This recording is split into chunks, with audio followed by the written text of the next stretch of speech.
Hello दोस्तों, नमस्कार। मैं सुरजीत सिंह। दोस्तों, कुछ दिन पहले मैंने वीडियो बनाई थी कि किसी को MB108 मशीन चाहिए तो हमें कांटेक्ट कर सकते हैं। तो काफ़ी भाइयों के क्वेश्चन थे कि इसमें क्या क्या फीचर है, वो बता देते हैं आपको क्या क्या फीचर है इसके अंदर। तो यहाँ पे हर तरह का CRD पंप चेक कर सकते हो, बोश का, डेल्फी का, डेंसो, कॉन्टिनेंटल का, हर तरह का जो है आप पंप चेक कर सकते हो, CRD पंप।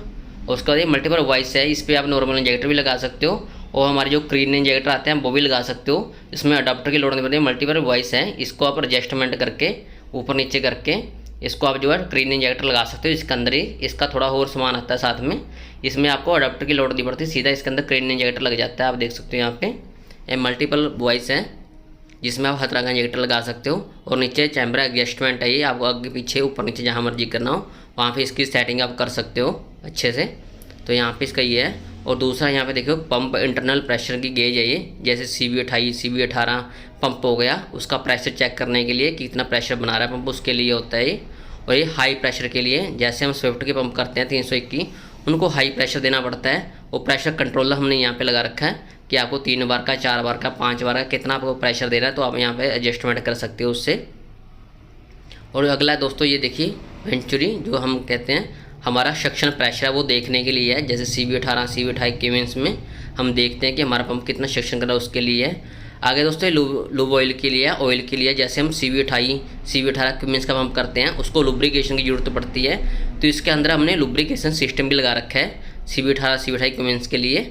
उसका दोस्तों आप यहाँ पे देख, दो हमने ग्लास लगाए हैं 44 के और 260 के। तो यहाँ पे आप मैनुअल भी कर सकते हो और फ्लो मीटर के साथ दोनों इसमें जो है सिस्टम दे रखे हैं हमने। और ग्लास जो है ऑटोमेटिक कंट्रोलर है, इससे हाथ से खाली नहीं करना पड़ता, ग्लास के लिए बटन अलग से लगा रखा है। और नीचे दिखाते हैं यहाँ पे देखिए हमने डेल्फी का यहाँ पे एक फ़िल्टर लगा रखा है जो बहुत ही बारीक होता है, 5 माइक्रोन का फ़िल्टर हमने यहाँ पे लगा रखा है, आप देख सकते हो।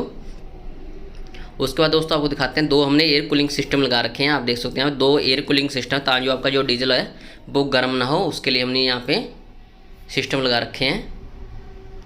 और आपको आगे 3 इसके अंदर फ्लो मीटर है, 3 फ्लो मीटर है। मेन का अलग है, ये मेन के लिए हो गया, और एक रिटर्न के लिए होगा, इंजेक्टर की रिटर्न के लिए और मेन के लिए। और पंप का अलग हो गया बिल्कुल, ताकि जो आपको जो एक्यूरेसी लेवल है वो अच्छा मिल सके। ये पंप का हो गया। 3 हमने इसके अंदर फ्लो मीटर लगाए हैं, आप देख सकते हो यहाँ पे मेन का अलग है, रिटर्न का अलग, पंप का अलग है। और यहाँ पे हमने जो है इसके साथ ही एक एयर कूलर आता है, ताकि जो इंजेक्टर का जो गर्म तेल होता है ठंडा होके सबसे पहले फिल्टर में जाएगा, फिल्टर से होते हुए फ्लो मीटर में जाएगा, ताकि जो आपका तेल वगैरह ठंडा, रीडिंग आपकी बिल्कुल ओके है। उसके बाद एक एडजस्टमेंट टैंक है, इसको आप बाहर निकाल सकते हो। और उसके बैक साइड आप देख सकते हो लुब्रिकेशन पंप लगाया हमने, लुब्रिकेशन का जो होता है CB18 28 इक्विपमेंट्स के लिए लुब्रिकेशन सिस्टम हमने लगाया है इसमें। और यहाँ पे ऑयल की मोटर है, जैसे हम इनलाइट प्रेशर देते हैं स्विफ्ट के पंप को, जिसके अंदर वेन पंप नहीं होता, उसके लिए हमने ये अलग से लगा रखे हैं। और ये एक फ़िल्टर और लगा रखा है अलग से, और 3 फिल्टर इसके अंदर है, जो हमारे बोश के ओरिजिनल फ़िल्टर 3 हमने फ़िल्टर अंदर लगा रखे हैं। हमने इसका पूरा ध्यान रखा है सेफ्टी का। और बाहर आपको दिखा देते हैं, पूरी कंप्लीट मशीन होगी हमारी। जिस भाई को मशीन चाहिए हमें कांटेक्ट कर सकता है, नंबर वीडियो के डिस्क्रिप्शन में है और स्क्रीन पे आ रहा है, आप हमें कांटेक्ट कर सकते हैं। इसमें आप हर तरह का इंजेक्टर कर सकते हो।